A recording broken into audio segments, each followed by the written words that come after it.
Pictures of 28-year-old Simone Duran are how her two young daughters will have to remember her. They miss her and they ask about her every day. They wake up in the middle of the night crying for her. Just 3 and 4 years old, motherless because she did the right thing. In 2018, after Duran stepped up to pick out a shooting suspect in a lineup, she was lured, kidnapped, shot 10 times, and killed before her body was set on fire. I am struck by the casualness in which it was committed, the absolute disregard for human life. Judge Philip McNulty went back and forth on letting cameras inside the sentencing. He decided to grant Fox 31 access because he wants to send a strong message to gang members. This is the result. This is where you will end up.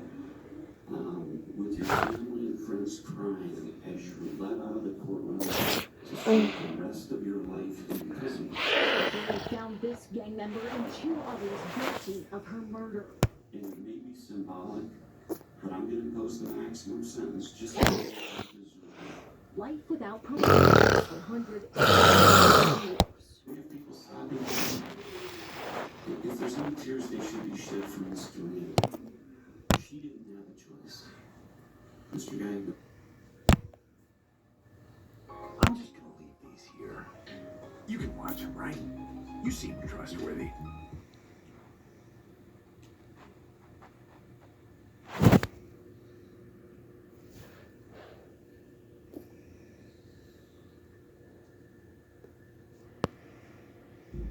Today we're covering 3 final photos with the most chilling backstories I could find. And I have to warn you that the last moments of the people in these pictures only get more disturbing as we go.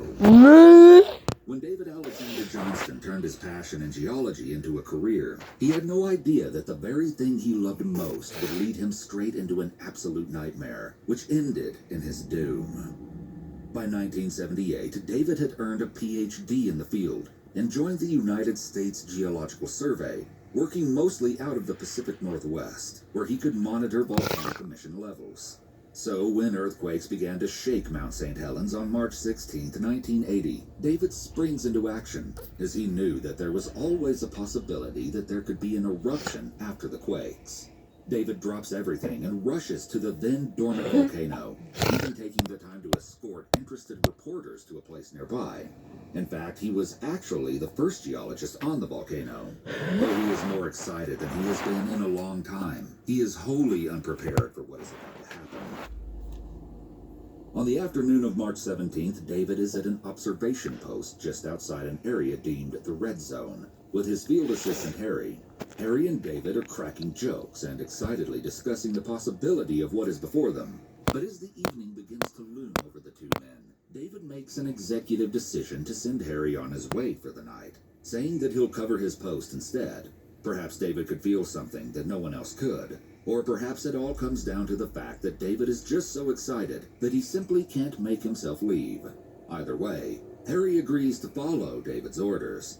But just before Harry leaves, he turns toward David, yells for him to say cheese, and snaps his photo. It's the perfect shot, as you can see. His casual demeanor and excitement can almost be felt through the picture as David smiles at the camera. Little did David or Harry know, this photograph would be the last picture of David ever taken. While he's on his own during the evening, David starts to grow frustrated. He knows that looking at gas emissions is an important part of understanding the nature of volcanic activity, but he just can't seem to find the levels that he'd been expecting. You see, in 1980, the science surrounding volcanic studies was extremely limited, as the subject itself was so new. And that is exactly why no one on David's team knows the reason emission levels are off. At the same time that David is monitoring everything from the ground, the inside of the volcano is actually completely waterlogged after years of inactivity. By the time the next morning rolls around, David knows that anything could happen, even if the volcano has been dormant for over 100 years. Based on his analysis, it's likely nothing will even occur, although he continues to tell his friends and colleagues that the whole volcano is a dynamite keg with the fuse lit.